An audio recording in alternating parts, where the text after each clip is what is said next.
Өндіруші жолға қойылған 2 жыл аралығында негізінен қорғоо, ички иштер министрликтеринин аскер жана улуттук коопсуздук мамлекеттик комитетинин чек ара бөлүктөрүнүн керектөөлөрүн камсыздаган ат башы эт комбинаты аздыр көптүр кирешеге ээ.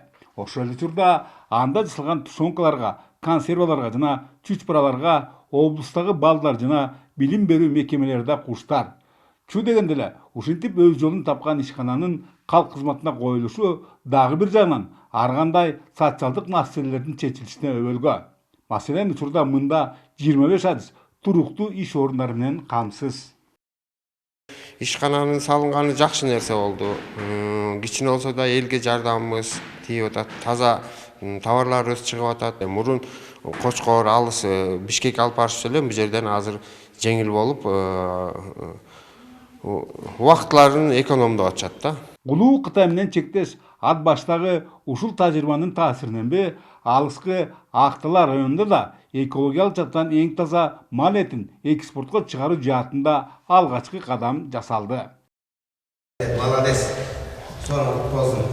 Буга батынган Адилет Жапаров төрттүктү бордоп семиртүү жана алардан алынган сырьёну кайраиштетүү комплексин ишке киргизип, анысы европалык жана арабтык технологиялар менен өзгөчөлөндү. Табигый эттер деген атына жараша жалаң гана май чүйгүндүү продукцияны Евразия мейкиндигине таратуу кызычкылы көзделгөн бул объекттин курулушу дээрлик 2 жылга созулуп, жалпы сметалык наркы 45 миллион сомго чамалаган. Анын 25 миллиону өздүк салым болсо, 20 миллиону Теңиртоо өнүктүрүү фонду тарабынан каржыланган. Бирок туулганын эмес, турулганда сүйүн демекчи, бир эле убакта 1,5 миң кой жана 200 бодо байлана турган комплекстин тоойт базасын бекемдөө түйшүгү бар. Пока сатып алып атабыз. Эме кампабызда азыр 70 тоннага жем турат, 7000 престей чөбүбүз турат. Кудай буйрса эме ал жерди да өкмөт тарабынан ППСтин жерлерин беребиз деп турушат буйрса. Эко-митс деп ошо англис тилинен койдук, табигый эттер деп, мына экспортко сөз чыгарабыз деп. Чөбүбүз, жемибиз да табигый, биз эч кандай дары-сары колдонбойбуз буйрса. Адатыбызда статистикага таянсак, артталган 11 айда өлкөбүздөгү кайраиштетүү объектилеринин жалпы дүң өндүрүү көлөмү 94 миллиард 200 миллион сомду түзгөн. Антсе да бул көрсөткүчтүн 90% Ош, Жалал Абад жана Чүй облустарындагы ишканаларга таандык. Демек, Нарын сыяктуу башка региондордогу аракеттерди да ар тараптуу колдоого алуу өз жемишин берчүдөн.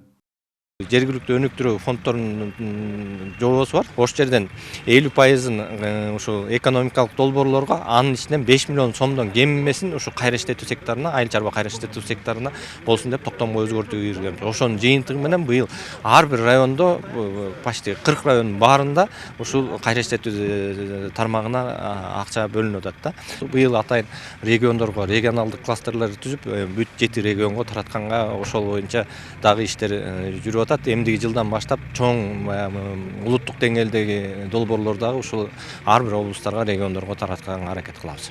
Кайра иштетүүнү кайтарымдуу кылуу максатындагы жогоруда демилгелер демдүү болгону менен Теңиртоо аймагындагы азыркы деңгээлге канааттанып болбойт. Алсак, ушул жылдын 9 айында 42.900 тонна эт, 119.600 тонна сүт жана 2,5 миң тонна жүн өндүрүлсө, алардын 10%-на жетпегени гана жеринде кайра иштетилген. Андыктан азырынча көкүрөк кагып мактанууга эртедей. Бөлөкбай Шеримбеков, Айдын Төлөбеков, ЛТР, Ат башы, Актала райондору.